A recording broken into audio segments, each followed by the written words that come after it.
I no, it's not automated. You will do so? Okay. Thanks a lot, Julie. So, good morning, everyone. My name is Antoine de Kort. I'm representing the Ministry of Infrastructure and Water Management in the Netherlands. And I'm very pleased and honored to moderate this session where we will present and discuss the first outcomes of the European Forum for Automated Transport. That's an initiative that we started about a year ago to discuss at a national level the policy and legal issues related to the deployment and use of automated transport. In a minute, I will explain more about the background and the objectives of this initiative. But before I do so, let me please introduce the wonderful panel that we have for you today. In the order of appearance from left to right, we start with the three members that are actually in the European Forum for Automated Transport. That is Mr. Angelos Soteropoulos. He's the automated transport expert, or automated mobility expert at Austriatech, and he is representing Austria on behalf of the Federal Ministry of Innovation, Mobility and Infrastructure. And then we have Ms. Sophie Monk. She is policy advisor for the Swedish Ministry of Rural Affairs and Infrastructure, representing Sweden. We have Ms. Elsa Lano. She is the safety regulation expert for the French Ministry of Transport, representing France. And then we have Ms. Teresa Ziskova. She's from the Czech Republic, but also the chair of the CICAM State Representative Group, SRG, as you heard yesterday. Then we have Mr. Pierre Millet. He is the Chief Technical Officer at ASEA, so they're representing the European car manufacturers. And last but not least, we have Ms. Claire Depre. She's the head of the Road Safety Unit at DG Move, representing the European Commission. So my slide is already moving to the next one. No, it's okay. It's no problem. Let me first explain to you a bit about the background. So why did we start this initiative, and also what are we aiming for with the European Forum for Automated Transport? As you can see on the picture on the left, we started the initiative about a year ago at the high-level dialogue on connected and automated driving. That was organized by Belgium under the presidency of the European Council. And they organized a session, and there we recognized that substantial progress has already been made in Europe on automated driving since the adoption of the Declaration of Amsterdam. And now the highly automated vehicles are gradually appearing on our public roads. And that is thanks to the type approval regulations that have been adopted both on the global level, on the UNECE level, and on the European level for certain applications of automated driving systems. Therefore, we concluded that it's now really the time that we start integrating these automated vehicles in our existing mobility systems, and to ensure that there is public confidence in the deployment. And there's a big key role for the public authorities at a national level, regional level, and also on a local level to achieve this. Now, I need to stress out that societal integration is not just adapting a few traffic regulations to put automated vehicles on the road. It actually raises a wide variety of complex and interrelated policy and legal issues and dilemmas to be solved. And it's actually, as mentioned yesterday, about that automated mobility is actually a disruptive trend. It's actually similar to what we had almost 2 centuries ago, and it's what you see on the picture on the right, that by the end of the 19th century, we introduced the first motorized vehicles. And these motorized vehicles were fundamentally different from from the existing traffic because of its capability to drive at high speed. Where at that time, the traffic users were, or the road users were only pedestrians, cyclists, and horse-pulled coaches. And so it required changes to the interactions with other road users, even their positions on the road. And we also had to change the way public space was designed and used. And now with automated vehicles, we have a similar situation because automated vehicles differ fundamentally from normal vehicles because they are not controlled by a human, and there may not even be a human inside. So again, we have to redefine and clarify who is allowed to drive in this kind of vehicles, and how to interact with other road users, like pedestrians and cyclists, but also with public authorities, first responders. And once we have decided that, we have to assure the legal certainty for all, we have to consolidate this in legal instruments, like traffic regulations, insurances, and also traffic enforcement and sanctioning. And furthermore, we need to make sure that these automated transport services can become part of public transports and freight transport as it is organized and regulated today. Now, these are all non-technological aspects that need to be addressed, and they are primarily a national competence. However, traffic doesn't stop at the border. So the decisions that are made on a national level need to be mutually compatible between countries. Otherwise, we cannot ensure smooth cross-border operation.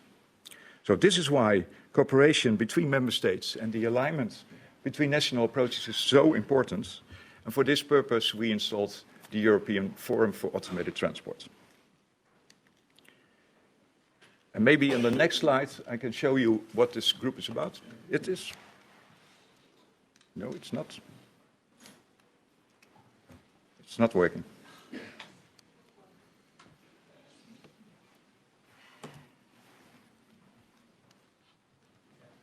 There it is. So as I said earlier on, it's an informal working group. And we try to foster a multilateral dialogue between countries at a national level to discuss these policy and legal issues that are related to the deployment and use of automated transport. And with deployment, we really understand that this is commercial use with type-approved vehicles in existing normal situations. So not conditioned situations, but the real-life situation. And the aim is to create a trusted environment for these countries to share views and best practices on the topics you see on the screen here, but also to understand where the differences between countries come from, because we cannot solve all the differences, because they are mainly caused by societal arrangements earlier on. In this way, it actually complements with formal working groups that already exist, like the Motor Vehicle Working Group and also the CCAM Partnership, which concentrates on the research and development. And currently, we have over 25 countries that participate in the European Forum. And as you can see, there are already 4 here at the table, but there are some more members in the room, I think. Maybe it's good if you could stand up for a minute, or just a moment, that's fine. But yes, so here you see other heroes that are actually working on the societal integration, so please be careful with them. So now let's move towards the discussion. It is challenging, actually.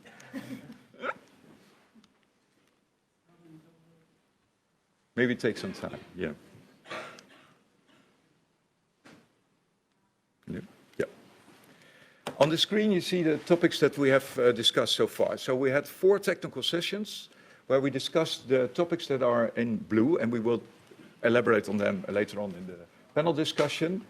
But you also see that there are some additional items on the agenda. Actually, we have a list of about 20 of this kind of topics, and we have to see when we can discuss them, because there are a lot of issues already from the first discussions. But this is just to give you an impression what it is about. And since although we have only just started, I think the first discussions already provided some interesting insights for you as well. So that's why we have this panel discussion now. So I will invite now with the panelists to run through these 4 topics and share with you their experiences and the points that they learned from it. So if I go to the first topic. The promising use cases, it's actually where it all starts, of course. So why do we want to deploy automated transport? What kind of challenges are we facing in mobility? And how can actually automated transport be a solution for that? So this is actually what we explored during the first session of the European Forum, and we explored what governments consider to be promising use cases, what challenges they are facing, and how automated transport can be of help in this, and also what conditions are needed to make them effective. And Angelos, could you please tell us a little bit about the challenges in mobility you're facing in Austria, and also what you've learned from this particular session? Yeah, thank you. Do you hear me all? Yeah, so basically what we have in Austria is that we see in Austria and also in other countries in the European Union that the transport sector and especially road traffic really is a main source of greenhouse gas emissions. And of course there have been some improvements in the last years, but still tackling greenhouse gas emissions is really challenging, and tackling also the climate crisis.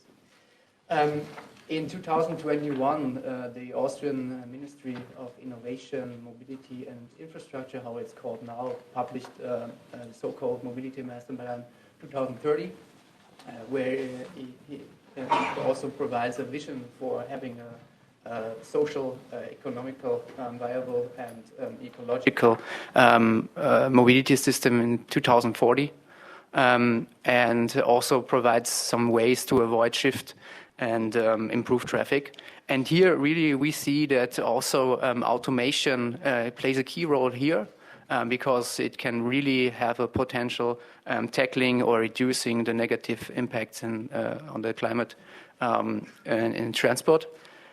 But we see also that it needs to be some kind of a steering or management from the public sector, and really to pave the way forward to improve traffic flow, to saving energy or having a safer transport system.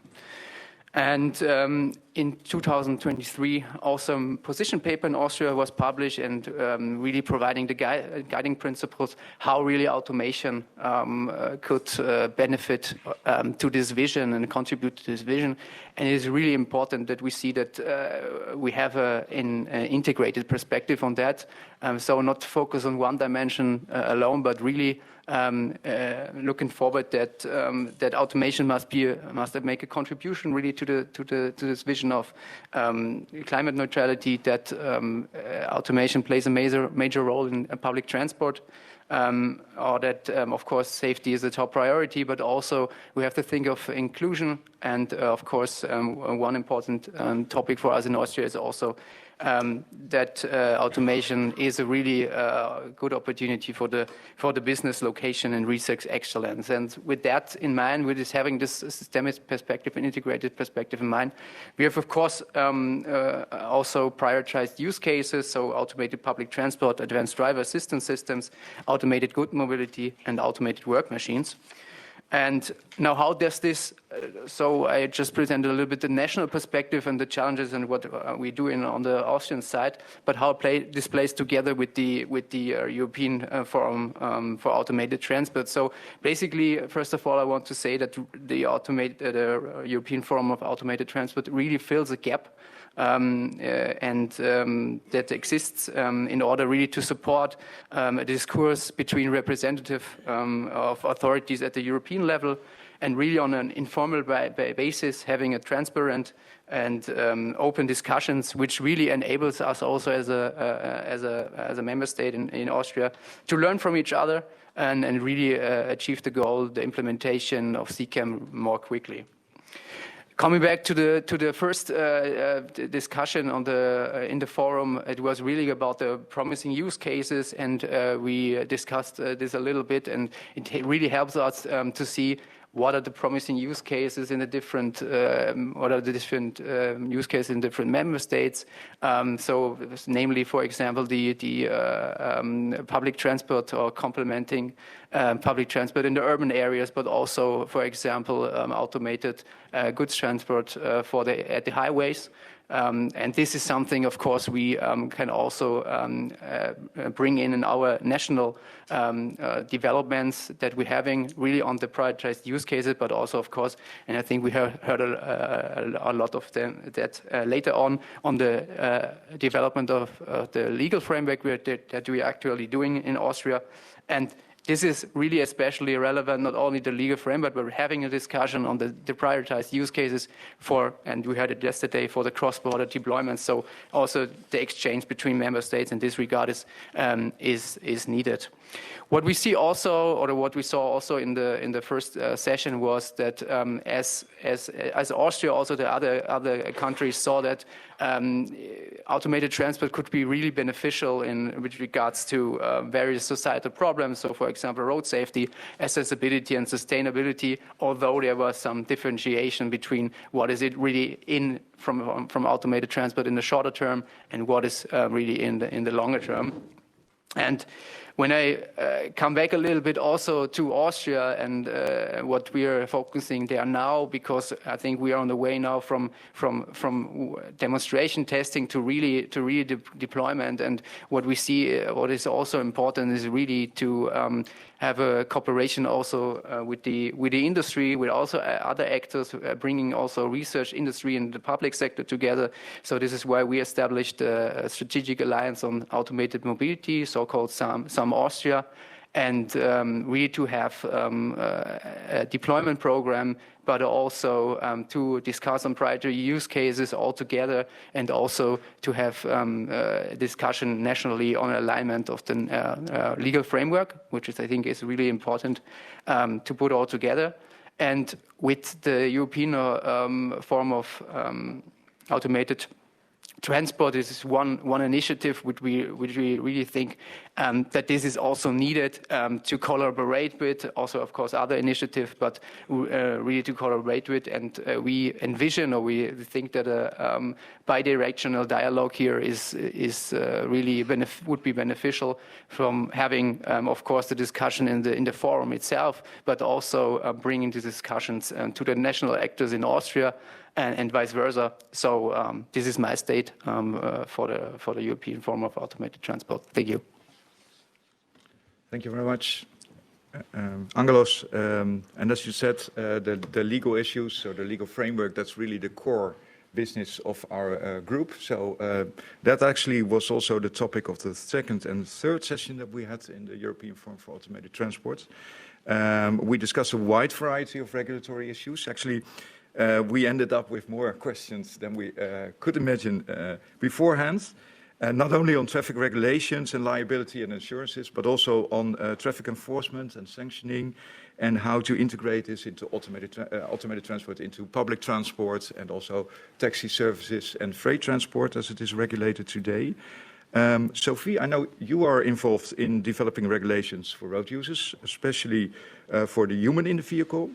Could you please share with us your main takeaways from these sessions, and also how you use them to make the regulatory framework in Sweden fit for automated transport? Of course. Thank you. So, there you go. So, what we are doing in Sweden, we've been from a regulatory point of view at this for a pretty long time now. So we have had a test regulation for over 10 years, I think, and there have been published different kind of proposals on how to deal with the regulatory framework around automated driving. Now, some of them have aged better, and some of them have not aged as good. This is a very changing topic. And where we are now is that we are in a timeline with deployment, which means that we, from a regulatory point of view, will have to prioritize and see and identify where is the most important regulation to put out. We're a small country, and as many other ministries, we're strapped for resources, and this means that we will have to make decisions on what to move forward with. So why is this forum an effective forum? Well, the road regulation and many of the regulations in member states, even if we have from the UNEC level a similar background on the rules, we have for a very long time evolved very different systems of regulation. And this means that even if you try and look into how one country has solved the issue, you will not be able to completely understand how that will map to your country and what will be the relevant questions. And EUCAD allows us to sort of benchmark the other countries, find what baseline they have in their regulation, and identify which countries are most similar to us. Which countries can we learn? Which countries can we borrow from? And that would work with the system we have in place, governmental-wise as well as regulatory-wise. And I think we also can learn a lot. This is one of those topics that branches, or that encompasses many branches of governments, many DGs. Those are always the more complicated ones to deal with. So we can also learn a lot with how are you tackling the issues with your different branches of government and such. And from our point of view, if I'm gonna say a bit more what we would like to see, or from our point of view, I think that no one here or otherwise wants to see too many differences from the different countries. And from our point of view, that means that a lot hinges on the type approval and the type approval level. So the vehicle that are deployed on the market are tested and approved on a level which, it's hard to say minimizes, but to the extent possible, removes the necessity for too many different national regulations and too many different cross-border issues. But that is something we monitor and will have to deal with as well. But so that is our main takeaway, I'd say, from the EUCAD. Thank you. Thank you very much. And I think it's clear that the prioritization is really an important thing for us as well. Well, one of the main goals, of course, of the European Forum, as was already mentioned, is to share experiences and also to learn from the approaches that different countries are adopting. And as an example, we had our fourth session, which was about assessing automated transport services, and in which we discussed the safety demonstration methodology that was developed by France.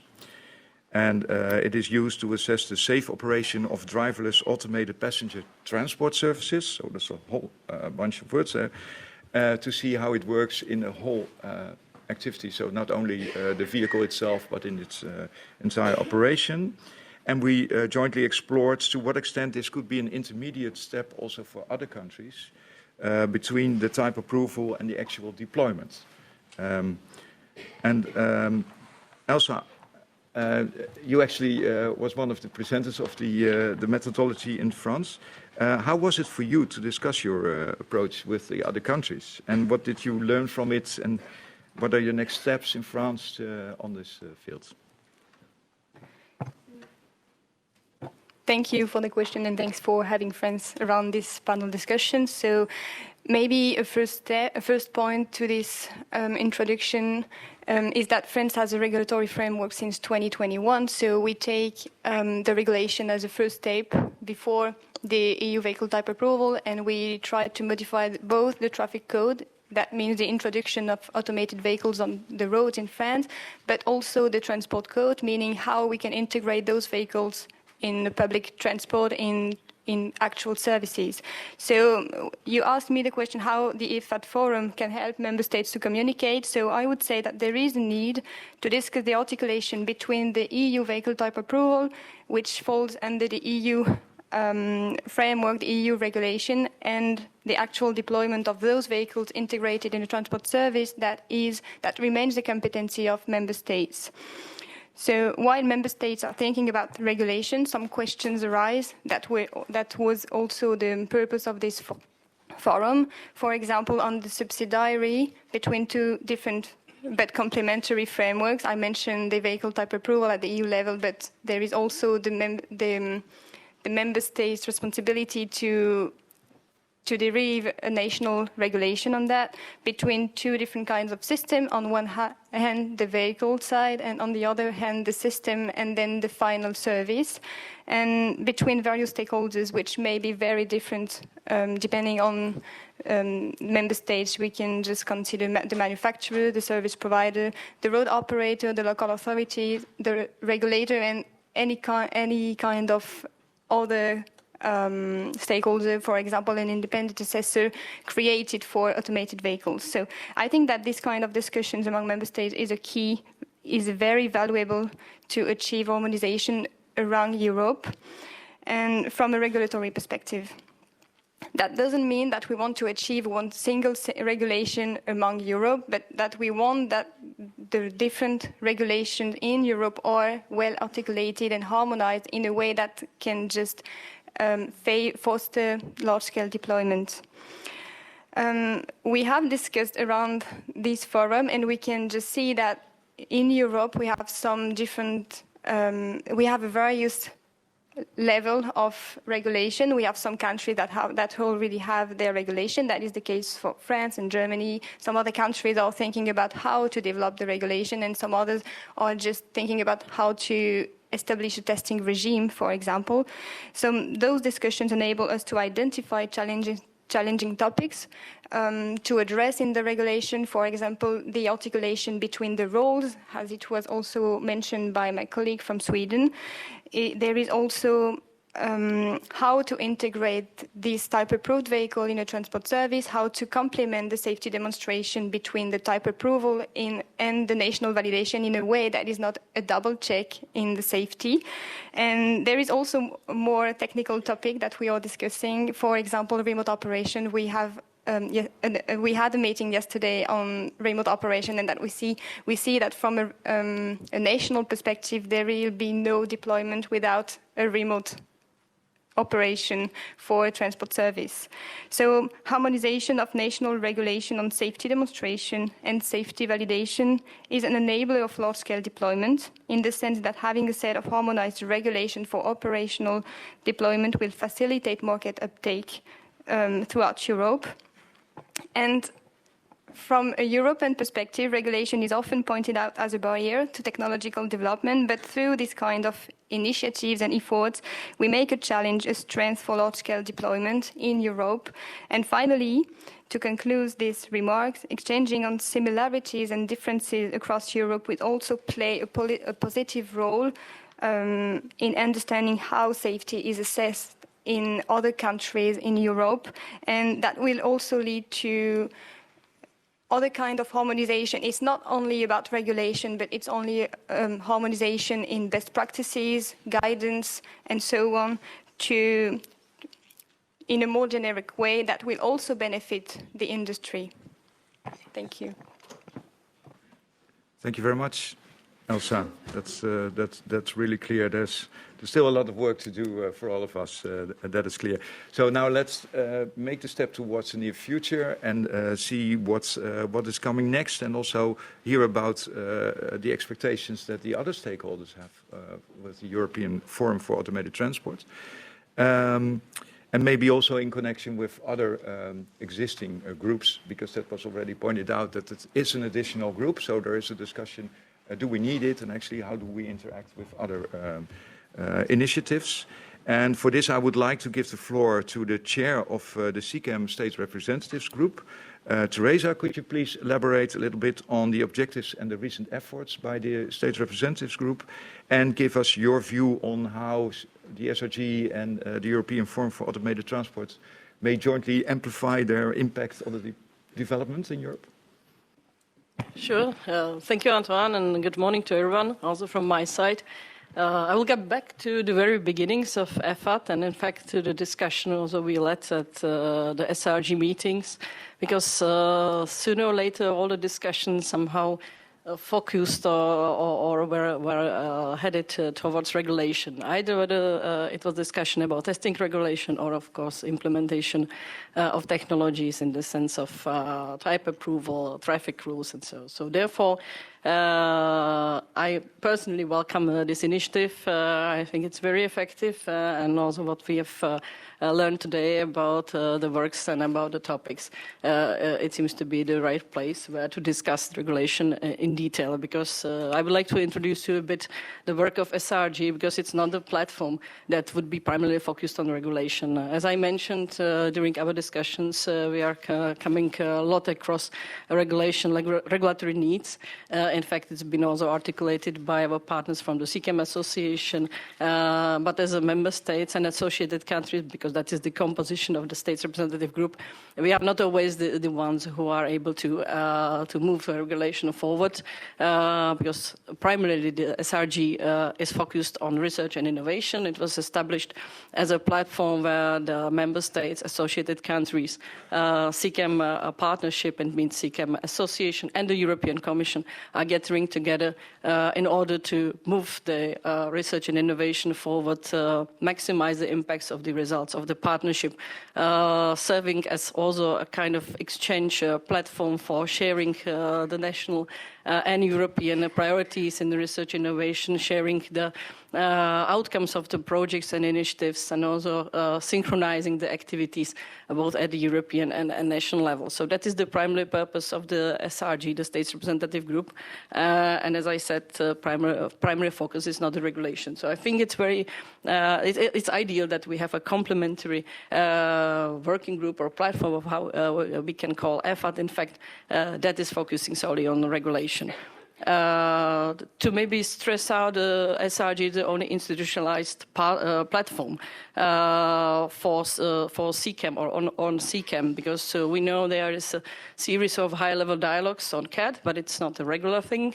But the SRG is gathering twice a year, so we have, let's say, the long-term opportunity to not only discuss, but also to develop topics and areas we identified as the core ones.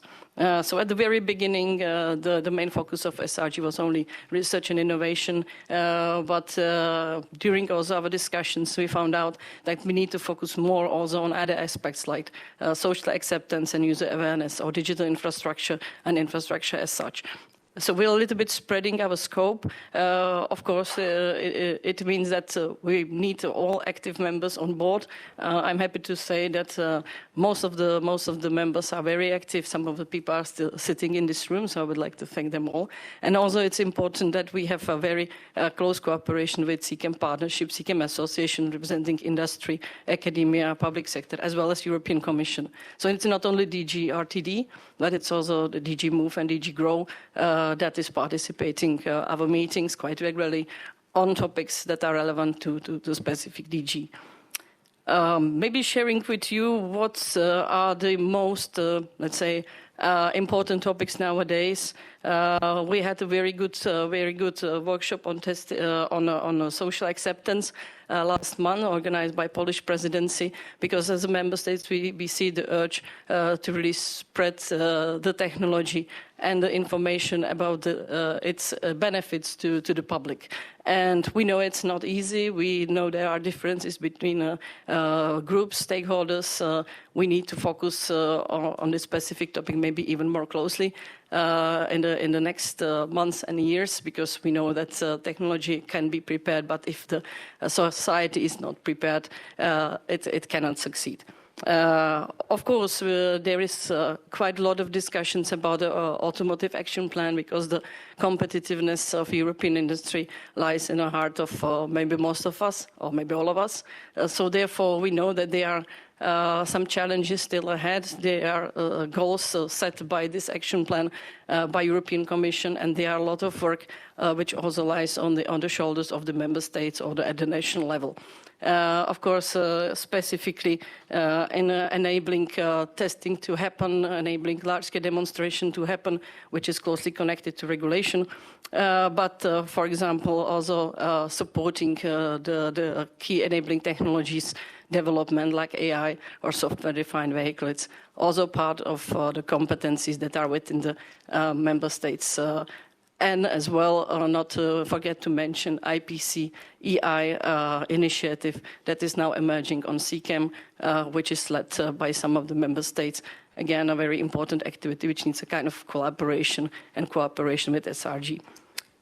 I don't want to be too long because I think we still have some other speakers to speak, but let me just point out the importance of effort also in the context of the Draghi report, because I think most of us, again, are familiar with Draghi report, and maybe not surprisingly, Draghi report identified CCAM as maybe the only area where the regulation is needed. So more regulation means success, and therefore it's very important to focus at SRG, but also at effort, at regulation, with effort focusing more on the, let's say, deployment part.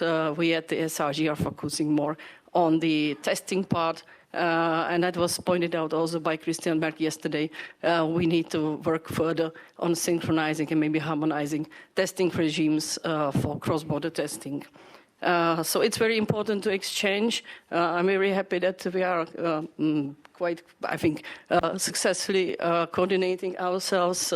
We are informing each other about the activities.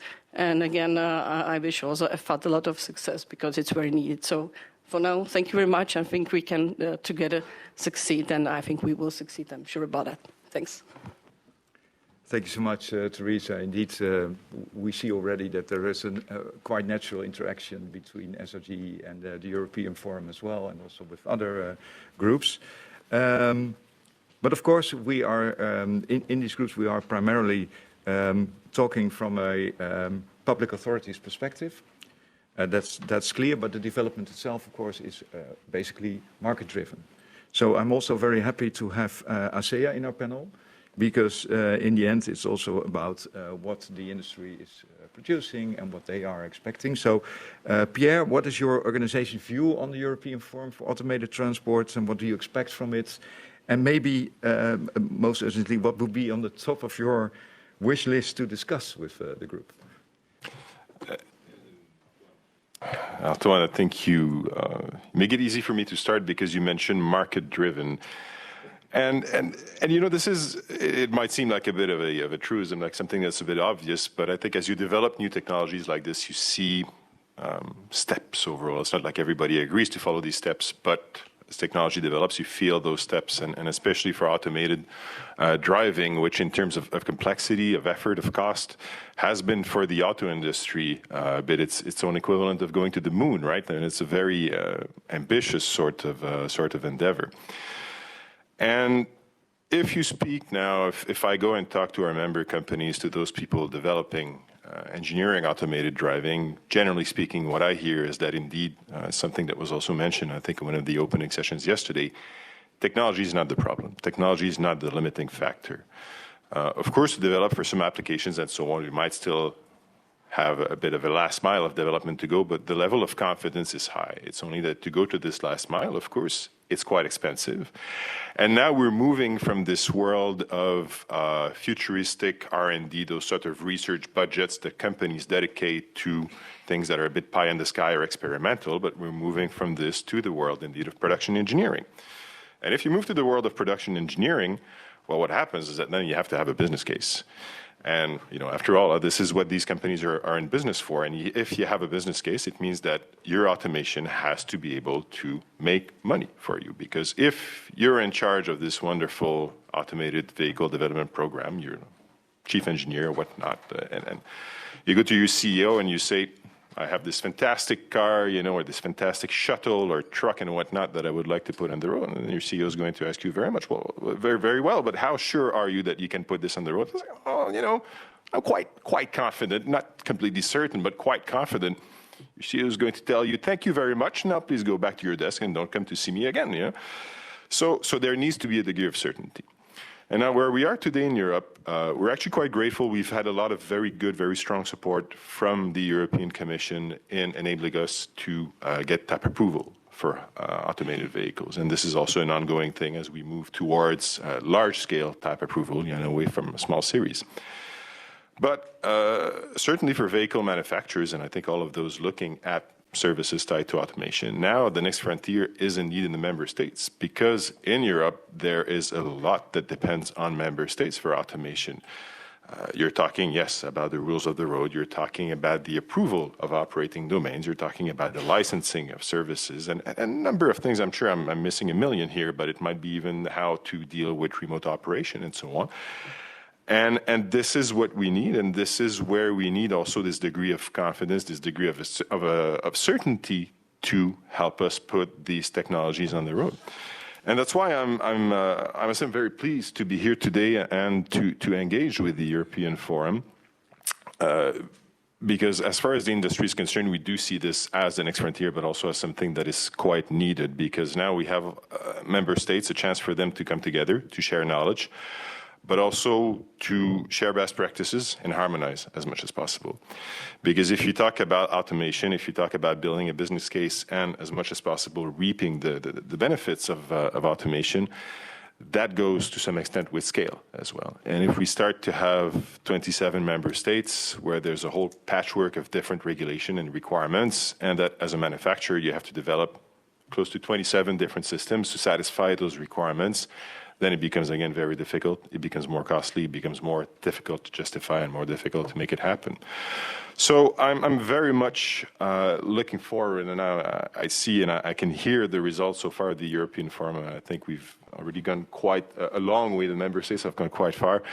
And on behalf of the industry, on behalf of SA, I'm very much looking forward to engaging more in a very humble fashion with the forum to, as much as possible, inform member states on what is automation, what helps make it happen, and to help the member states also have the right knowledge and have the perspective of the industry and what we can do with automation.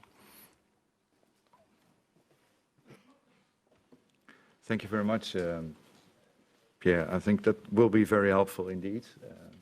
As we in the beginning already said about the promising use cases, I think it's very interesting to bring both perspectives together to see what the expectations are from the member states and see how it fits with the roadmap that's developed, for instance, by ASEA.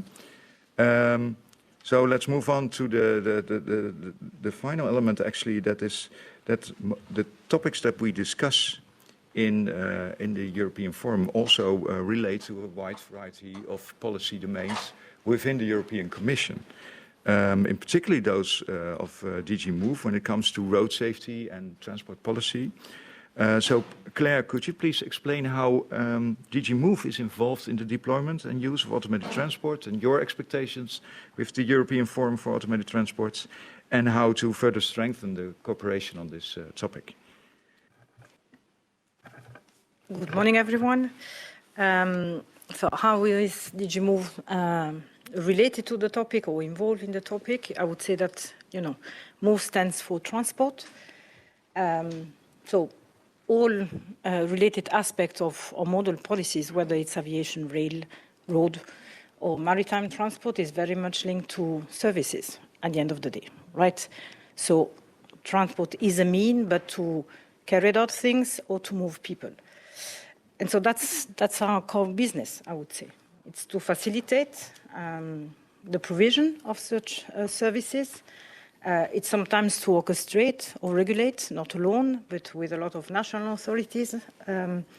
So provision, but also deployment or pre-deployment of mobility and transport services. So we are really extremely happy for this session. And this session here, because we see the need to build a little bit the link or establish a bridge a better and more effective bridge between research, demonstration, but also pre-deployment activities right now. And so as research and demonstration is still needed on some aspect, Pierre just mentioned that, and fine-tuning certain things, we are also very happy to see this CAD community looking a little bit more into shifting the mindset and trying really to position itself in providing services. So providing services means, at the end of the day, real-life conditions. Not so much in very safe environment, but in the real roads. And so at the same time, it also means, and Pierre was also referring to this, to let's emerge realistic and possibly also profitable business cases, right?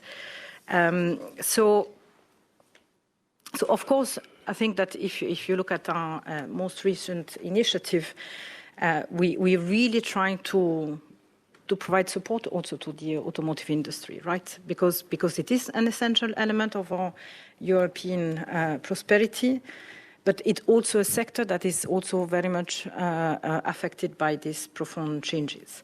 And profound changes will affect the very short term, but also the longer term. So there's certainly need to more support, and at all levels, I think. National initiative we have heard about. I also think that on an EU-wide basis, we could also try to help a little bit more. And so that's exactly the purpose of flagship that have been mentioned in the recent automotive action plan, not actually to replicate what the research community has been doing for quite some time already, but to perhaps complement this with pilot deployment on a much larger scale. So that's the purpose of the cross-border test corridors that could benefit from environment well-defined, but also, I heard that we need to be very much attentive to national sensitivities, of course, but there's certainly a need to align a lot more the condition for the permitting schemes and possibly a lot of additional national rules so that we make things also easier for the industry. With this approach, of course, we are looking at passengers and freight use cases, long-distance cities. I also keep in the back of my mind the rural areas, coming back recently from Tuscany, where we don't get so much public transport anymore in very remote areas. I think that, we have to keep that in the back of the mind. But in a very short term, and that's the message I wanted to give, in the very short term, I need to perhaps bring you back into the road transport ecosystem. We don't have any more professional drivers. No for buses, no for coaches, no for trucks. So the number are increasing by the date because it's just a question of generational changes. And so we will soon reach a gap of 500,000 drivers missing. Not in a decade, not in 20 years, by tomorrow. And if I look at and now I take my road safety hat, sure, road safety figures are getting better. They are getting better. But still, 20,000 lives, or almost 20,000 lives, are lost on EU roads. And there too, we have very aspirational targets. We really want to get as close as possible to Vision Zero. We really want to reduce the numbers at the end of this decade by half. But still, we are not getting there. And so it is a societal problem, sure, but it is all of a problem because we all use roads. So I think what I want to stress is this nice, very innovative, very automated solution should be on a road as quickly as possible. We have to learn from them. Again, perhaps not in the safest environment as some of us are still running testing. And what I just want to make as a point is we worked together with Sophie on this, and in the recent or upcoming new rules on driving licenses, we have not put new rules to prevent mobility. We try to make sure that, you know, the driving licenses are available to everyone. But we recognize that we need more experienced driver. So we introduce an accompanied driving scheme on an EU-wide scale. Why? Because it provides you the opportunity to learn much quicker, to learn complex situations. And then when you are alone on the roads, you are fit for purpose. So that's what we really need to do also for automated driving, outside of our nice little bubbles. So what has the forum done? The forum has done amazing thing, I think, in spreading, you know, the best practices or perhaps the challenge that each and every authorities have gone through in enabling or looking at, you know, mapping the measures that need to be changes. Perhaps what we need is perhaps a change of pace of the work, right? As our colleagues in DG GROW have been extremely effective, I think, in enabling, you know, the market to take advantage of the single market, right? So the vehicle would be able to be there. So we need to complement this urgently. At the same time, we know that type approval also requires testing. And though that's a little bit of a circle, you know, that needs to be addressed. So to conclude, I just want to say that we are surely available for more. We have also plenty of expert group that could feed into the reflection that national authorities need to make. I saw on your first slides, for instance, enforcement. There are plenty of avenues also to look into that topic through expert group. So we certainly would like to accompany that process, to help coordinating the effort from member states and, well, to make things happen as quickly as possible. Thank you. So thank you very much, Claire. Indeed, you're absolutely right that we, with every topic that we identify, we really try to find out if there is already an existing working group on this that we can use, and sometimes it's very hard to find out. So your help in this is very much appreciated. And also, I think what you mentioned about the a more open attitude to do some kind of testing, to actually gain more experience together on what it actually, how it will work in real life situations. That can be very helpful actually to make our legal frameworks ready for it, because it's almost impossible actually to understand how the mobility system will look like in 30 years and put this already in the national framework at the moment. So that's already one takeaway from me. I'm not sure if there are panelists that would like to reflect on the statements that they heard from other panelists at the moment. Do you still have some questions there? No? Then maybe I look in the audience if there are any questions that you would like to raise concerning the European Forum at the moment.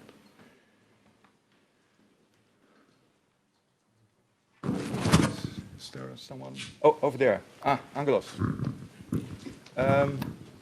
Microphone will be. Yeah.